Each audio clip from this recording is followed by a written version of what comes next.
जय हिंद दोस्तों, मैं किशन आप सबका स्वागत करता हूं। शुरू करते हैं आज के डिफेंस समाचारों को। पहले बात करेंगे हम हेडलाइंस की। एरो इंडिया 2025 में आखिरकार अमेरिका का F-35 भी आ गया है। अब रशियन Su-57 का मुकाबला अमेरिका के F-35 से होगा, जो देखना वाकई में दिलचस्प होगा। भारत इलेक्ट्रॉनिक्स लिमिटेड को 962 करोड़ रुपए का ऑर्डर मिले हैं, जिसमें कि भारतीय नौसेना से 610 करोड़ रुपए का EOFCS का ऑर्डर शामिल है।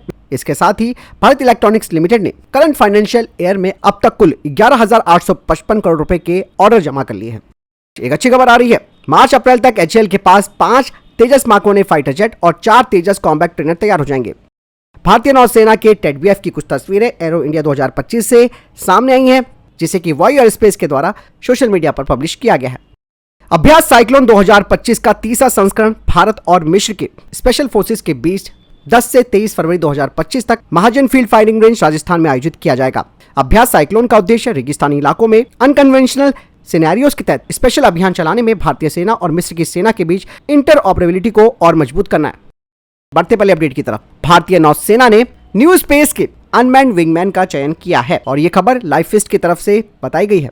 ये एक महत्वपूर्ण सौदा है भारतीय नौसेना और भारतीय स्टार्टअप कंपनी के बीच। दरअसल भारतीय नौसेना के लिए NRT यानी कि new space research and technology naval collaborative combat air vehicle को तैयार कर रहा है, जो कि भारतीय नौसेना के MiG-29K और भविष्य के राफेल M फाइटर जेट्स के साथ मिलकर काम करेगा। ये जो naval collaborative combat air vehicle है, यह NRT के Abhimanyu collaborative combat aircraft oblique loyal wingman concept पर आधारित होगा। और अभिमन्यु के बारे में मैंने आपको पहले भी बताया है कि इसका एक लो रडार क्रॉस सेक्शन डिजाइन है और ये HAL के कैट्स वॉरियर की तुलना में छोटा और हल्का है। ऐसे में भारतीय नौसेना की फाइटर जेट्स के साथ मैन अनमैन टीमिंग मिशन करने में सक्षम होगा। इस अभिमन्यु का इस्तेमाल निगरानी, इलेक्ट्रॉनिक युद्ध और स्ट्राइक मिशन सहित कई भूमिकाओं के लिए किया जा सकता है। इसका नेवल वेरिएंट कॉस्ट इफेक्टिव यानी कि सस्ता होगा, जिसे कि अधिक संख्या में तैयार भी किया जा सकता है, यानी कि इसका प्रोडक्शन भी काफी तेजी से किया जा सकता है। DRDO ने दोस्तों पहली बार एरो इंडिया 2025 में naval antiship missile medium range, जिसे कि NASAMS-MR कहा जाता है, उसका प्रदर्शन किया है। भारतीय नौसेना के MiG-29K पर इस मिसाइल को दिखाया गया है। NASAMS-MR दोस्तों एक versatile all weather over the horizon antiship cruise missile है, जिसकी लगभग 300 किलोमीटर की रेंज है और ये छोटे और मध्यम आकार के जंगी युद्धपोतों को खत्म कर सकती है और मैरीटाइम कॉम्बैट सिनेरियो में ये काफी महत्वपूर्ण हो जाएगी। और ये जो NASAMS-MR है वो छोटे गैस टर्बाइन जेट इंजन द्वारा ऑपरेटेड है। बढ़ते नेक्स्ट अपडेट की तरफ। दोस्तों HAL के तेजस Mark 1A फाइटर जेट में आईसा रडार के लिए स्थानीय रूप से विकसित क्वास डोम को लगाया जाएगा और ये जो बदलाव किया गया है वो 97 तेजस Mark 1A फाइटर जेट्स के दूसरे बैच पर भी किया जाएगा, जिस पर अभी फाइनल मोहर लगनी बाकी है। लेकिन कहा ही जा रहा है कि ये जो लोकली यानी कि स्थानीय रूप से क्वास रेडोम बनाया गया है, उसका कठोर परीक्षण किया जाएगा। यदि परीक्षण डेटा जो जरूरी परफॉर्मेंस स्टैंडर्ड्स हैं उन्हें पूरा करता है तो भारतीय वायुसेना को इसका एक बड़ा फायदा मिलेगा। दरअसल दोस्तों अभी तक हम इस तरीके के रेडोम के लिए कोबम के द्वारा सप्लाई किए जाने वाले रेडोम पर निर्भर हैं, लेकिन जब स्वदेशी संस्करण आ जाएगा तो इन्हें पूरी तरीके से बदल दिया जाएगा। हालांकि कहा जा रहा है कि ये परिवर्तन यानी कि जो चेंज किया जा रहा है वो इंडियन एयरफोर्स के द्वारा पहले जो ऑर्डर दिए गए 83 तेजस Mark 1A फाइटर जेट्स का पहला बैच है उसमें नहीं होगा। यहाँ पर दोस्तों जो ये क्वार्ट्स रेडोम होता है, ये सिग्नल डिस्ट्रॉशन को कम करके और रडार की एफिशिएंसी को अधिक करके आईसा रडार के एक जबरदस्त परफॉर्मेंस को सुनिश्चित करने में महत्वपूर्ण भूमिका निभाता है। यानी कि धीरे धीरे दोस्तों किस तरीके से चीजें बदल रही हैं, भारत अब विदेशी आपूर्तिकर्ताओं पर निर्भरता को खत्म करता जा रहा है। हालांकि यहाँ पर इजेक्शन सीट भी एक महत्वपूर्ण पहलू है, जिसे कि भारत को भी स्वदेशी रूप से तैयार करना चाहिए।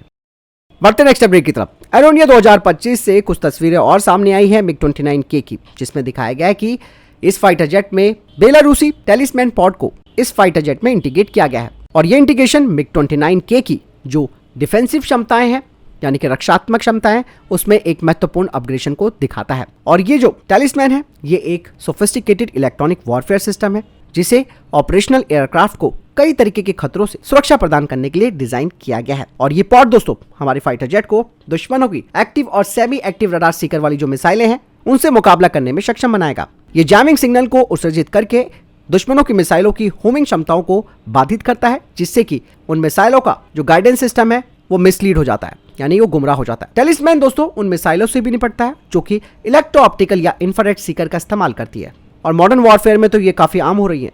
और ये pod command guided surface to air मिसाइलों के डेटा लिंक को जाम कर सकता है, जिसे कि आमतौर पर जमीन से नियंत्रित किया जाता है।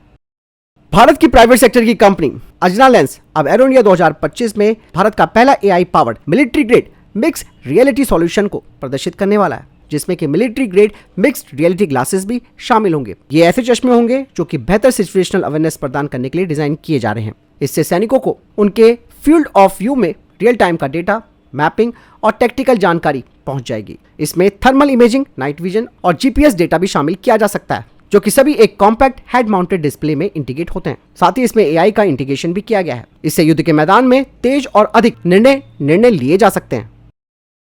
बढ़ते नेक्स्ट अपडेट की तरफ दोस्तों, भारत की एरोस्पेस क्षमताओं को बढ़ाने के लिए अब गैस टरबाइन रिसर्च एस्टेब्लिशमेंट के साथ 25 कंपनियां काम करने के लिए तैयार हैं, जो कि एक नए इंजन को तैयार करने के लिए जीटीआरई से बात कर रही हैं, जिसका इस्तेमाल एएमसीए प्रोग्राम के लिए एक नया इंजन तैयार करना है। और ये जो कंपनियां दोस्तों जीटीआरई के साथ जुड़ने की बात कर रही हैं, उनके पास एक बड़ा अनुभव भी है, खास करके हाई टेम्परेचर मटेरियल्स को लेकर, जो कि इंजन टेक्नोलॉजी का एक महत्वपूर्ण पहलू होता है। ऐसे में आपके दिमाग में आ रहा होगा कि ऐसे कैसे ही कर सकते हैं, भारत ने तो अभी कोई इंजन बनाया नहीं। दरअसल दोस्तों, ये जो 25 कंपनियां हैं, उन्होंने कई अंतर्राष्ट्रीय एरोस्पेस इंजन निर्माताओं के साथ काम किया है, उनके सप्लाई पार्टनर रहे हैं, तो उससे उनको जो अनुभव मिला है उसी की विशेषज्ञता के आधार पर वो अब इस प्रोग्राम में जुड़ना चाहते हैं। इंजन के कंपोनेंट्स जैसे कि दोस्तों टरबाइन ब्लेड और कंबंशन चैम्बर्स के लिए अत्यधिक तापमान को झेलने वाले मटेरियल के साथ काम करने की क्षमता काफी महत्वपूर्ण होती है। ऐसे में जो कंपनियां इस चीज में विशेषज्ञता रखती हैं, वो नए इंजन के परफॉर्मेंस और उसकी ड्यूरेबिलिटी को सुनिश्चित करने के लिए महत्वपूर्ण रूप से सहयोग कर सकती है। और इस इंजन का निर्माण भारत के अंदर किया जाएगा, जिसमें कि GTRE military specification, quality standard और स्ट्रैटेजिक ऑब्जेक्टिव्स को सुनिश्चित करने के लिए इस पूरे प्रोसेस की देखरेख भी करेगा।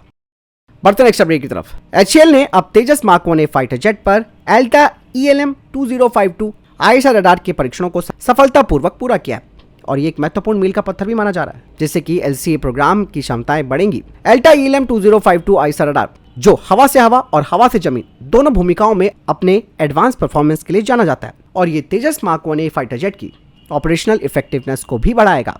दरअसल इस इजरायली रडार का इंटीग्रेशन करना काफी जटिल प्रोसेस था, लेकिन एचएएल ने सावधानी पूर्वक इस काम को करके दिखाया। कहा यह जा रहा है कि एचएएल अब अस्त्र मार्क 1A मिसाइल को तेजस मार्क 1A में इंटीग्रेट करने की प्रक्रिया में है, और इस नेक्स्ट जनरेशन के beyond visual range air to air missile का निकट भविष्य में परीक्षण भी किया जाएगा, जिससे कि फाइटर जेट की लड़ाकू क्षमताओं में और वृद्धि होगी।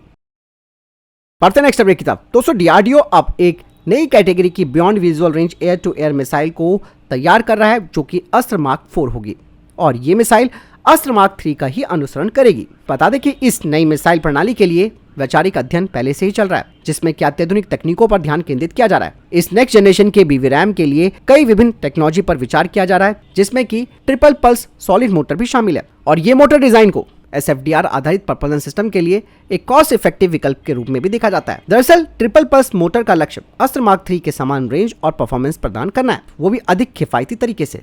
यहाँ पर दोस्तों जो ट्रिपल पल्स मोटर है, उसमें एक रॉकेट मोटर शामिल है, जिसे 3 पल्सों में विभाजित किया गया है, और इस टेक्नोलॉजी का उद्देश्य फ्यूल कंजम्पशन को अनुकूलित करना है, रेंज को बढ़ाना है और गतिशीलता में सुधार करना है। और इस रॉकेट मोटर से मिसाइल अधिक दूरी तक जा सकती है, जिसके लिए लगातार जोर देने की जरूरत नहीं है, यानी कि कंटिन्यूअस थ्रस्ट देने की जरूरत नहीं है, जैसे कि रैमजेट में होता है। और ये जो सॉलिड मोटर है, इसका निर्माण और रखरखाव भी रैमजेट की तुलना में काफी कम खर्चीला होता है।